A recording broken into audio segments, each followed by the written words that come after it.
এবার আমরা আমাদের দ্বিতীয় প্রশ্নে চলে যাই। তো এখানে কোনো হ্রদ বা সাগর ব্যবহার করেনি, বরং একটা সিম্পল পানির পাত্র ব্যবহার করা হয়েছে। তো পানির পাত্রে পানির পাত্রটি পানি দ্বারা পূর্ণ আছে, যেটা হচ্ছে 20 মিটার গভীরতা বিশিষ্ট। আমি আবারও নিচের অংশটাকে তলদেশ আর উপরের অংশটাকে পৃষ্ঠ বিবেচনা করে তিনটা 6টা রাশি কনসিডার করেছি।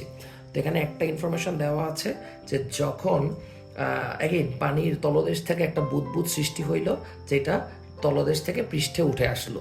তলদেশে যখন আয়তন বা বুদবুদটা ছিল তখন তার আয়তন বলে দিছে 0.08 মিটার কিউব। তো গ নম্বর কোশ্চেন খুবই সিম্পল। গ নম্বর কোশ্চেনে বলা হয়েছে পৃষ্ঠে আসার পর আয়তন কত হবে, অর্থাৎ আমাকে V2 বের করতে হবে।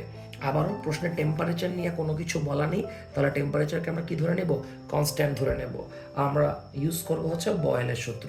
তারপর সিম্পল হয়ে গেল ম্যাথটা, P1 V1 সমান P2 V2। P1 মানে P2 প্লাস H রো জি লিখে ফেলবো। V1 এর মান আমি বসায় দিব 0.08। আমাকে বের করতে হবে V2। V2টাকে আমি আলাদা করে ফেলি।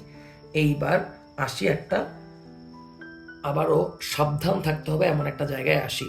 আগের ম্যাথে আমরা বলেছিলাম যে ঘনত্বকে আমরা চোখ বন্ধ করে 1000 লিখবো না, কারণ ওইটা একটু লবণাক্ত পানি ছিল, তাই 1020 প্রশ্নে দেওয়া ছিল।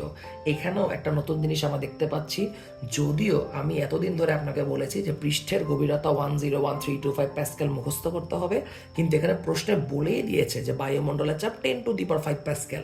যেহেতু প্রশ্নে বলে দিয়েছে, তাহলে সেখানে পাকনামি করা যাবে না, উত্তেজনাকে একটু কন্ট্রোল করতে হবে। P2 এর মান আমাকে 10⁵ প্যাসকেলে নিতে হবে। তো যদি উদ্দীপকে দেওয়া থাকে তাহলে অবশ্যই এই মানটা নিব, যদি উদ্দীপকে দেওয়া না থাকতো তাহলে আমি অ্যাকুরেট মান মানে 10⁻25 প্যাসকেল নিতাম। তো এই জায়গাটা আমাদেরকে অবশ্যই একটু সতর্ক থাকতে হবে। যাই হোক, আমি P2 এর মান বসাইলাম। গভীরতা হচ্ছে 20 মিটার, ঘনত্ব এখানে 1000 বলাই আছে, জি হচ্ছে 9.8 ইন্টু 0.08, আর P2 এর মান 10⁵। এবার ক্যালকুলেটর চাপলেই আমাদের অ্যান্সারটা চলে আসবে। তো ক্যালকুলেটর চাপলে আমাদের অ্যান্সার আসবে 0.2368 মিটার কিউব। আচ্ছা, তো আবার একটু মনে করা দিই, অনেকে কোশ্চেন আসতে পারে যে ভাই আয়তন তো আগে লিটারে নিয়েছি, এখন কি লিটারে কনভার্ট করতে হবে কিনা। তো হ্রদের ম্যাথে আয়তন একক নিয়ে আপনার টেনশন করার কোনো দরকার নেই, কারণ আমি যখন P1 V1 P2 V2 ব্যবহার করতেছি, তখন এই পাশে লিটার থাকলে এই পাশেও লিটার, এই পাশে মিটার কিউব থাকলে এই পাশেও মিটার কিউব, তো আমার কনভার্ট করার দরকার নাই।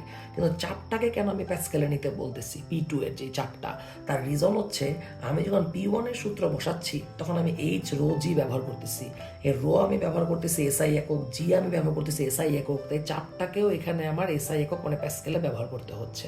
তো এই জন্যই মনে রাখবেন হ্রদের ম্যাথে চাপটাকে আমরা প্যাসকেলে ব্যবহার করতে হবে, আয়তনের একক নিয়ে আপনার টেনশন করার কোনো দরকার নাই। ওকে, আমরা ঘ নম্বরে চলে যাই। তো ঘ নম্বর কোশ্চেনটা কি বলা হয়েছে, যে কিছুক্ষণ আগে যে পানির পাত্রটা আমরা দেখছিলাম, সে পানির পাত্র থেকে এখন পানিটাকে বাদ দিয়ে দেওয়া হয়েছে, পানির পরিবর্তে অন্য একটা তরল ব্যবহার করা হয়েছে।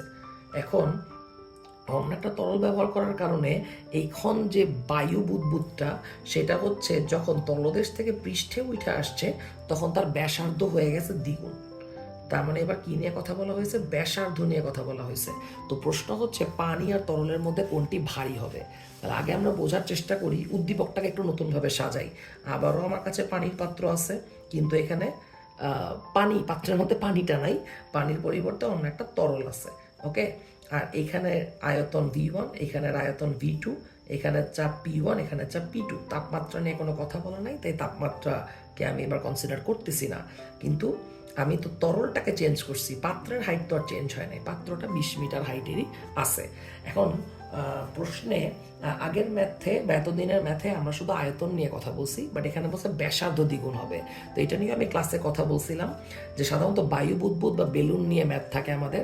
তো বায়ু বুদবুদ বা বেলুনকে আমরা যদি গোলক আকৃতির কনসিডার করি, তাহলে সেখানে একটা গোলকের আয়তন হয় V = 4/3 পাই আর কিউব, অর্থাৎ V এর সাথে ব্যাসার্ধের সম্পর্ক ঘনের সমানুপাতিক। তাহলে V সমানুপাতিক আর কিউব। এই কথাটার মানে কি, এই কথাটার মানে হচ্ছে যদি ব্যাসার্ধ 2 গুণ হয়, আয়তন হবে 2 কিউব মানে 8 গুণ। ব্যাসার্ধ যদি 3 গুণ হয়, আয়তন হবে 3 কিউব মানে 27 গুণ। ওকে, তার মানে এই ঘ নাম্বারের জন্য আমাকে জাস্ট টিচারকে এতটুকু দেখাইলেই হবে যে সূত্রটা লিখে দিলাম, লিখে দিয়ে আমরা বললাম যে V সমানুপাতিক আর কিউব, তারপর ডাইরেক্ট লিখে দিব যে তলদেশের আয়তন যদি V হয়, তাহলে পৃষ্ঠের আয়তন হবে হচ্ছে 8V। কারণ এখানে বলছে ব্যাসার্ধ 2 গুণ হয়েছে, তাহলে আয়তন কত গুণ হবে? 8 গুণ হবে। তাহলে আমি ডাইরেক্ট এই কথাটা লিখে দিতে পারবো, কোনো সমস্যা নাই। বাকি তো অঙ্ক হয়েই গেল। আমরা P2-কে 10⁵ প্যাসকেলই ধরবো, আর P1 এর জন্য আমাদের তো সূত্র আছেই P2 plus H rho g. But question হচ্ছে বের করব কি? বলা হয়েছে যে এখানে দুইটা তরলের মধ্যে কোনটি ভারী, আমরা বের করব ঘনত্ব। যার ঘনত্ব বেশি হবে সেটাকে আমরা ভারী হিসেবে কনসিডার করব। তাহলে আমরা আবারও সূত্র বসাবো বয়েলের। সূত্রটা হচ্ছে P1V1 ইকুয়ালস টু P2V2, কারণ যেহেতু টেম্পারেচার কনস্ট্যান্ট আছে। P1 মানে ওই আবারও same P2 plus H rho g. V1 এর জায়গায় লিখবো V, আর V2 এর জায়গায় লিখবো হচ্ছে 8V। তো এখানে রোটাকে আমি আলাদা করে ফেলতেছি, 8P2 আর মাইনাস P2 হলো 7P2 ইন্টু হচ্ছে HG। P2 এর মান হচ্ছে 10⁵, H হচ্ছে 20, আর G এর মান হচ্ছে 9.8। এবার ক্যালকুলেটর চাপলে আমরা আমাদের ঘনত্বটা পেয়ে যাব। তো ক্যালকুলেটর চাপলে আমাদের ঘনত্ব আসে হচ্ছে 3571, মানে 3500 কেজি পার মিটার কিউব। আর পানির ঘনত্ব আমরা জানি 1000 কেজি পার মিটার কিউব। তাহলে ডেফিনেটলি তরলের ঘনত্বটা যেহেতু বেশি, মানে নতুন যে তরলটা ব্যবহার করা হয়েছে, তাহলে এইটাকে আমরা ভারী হিসেবে কনসিডার করব। আশা করি সবাই বুঝতে পেরেছেন।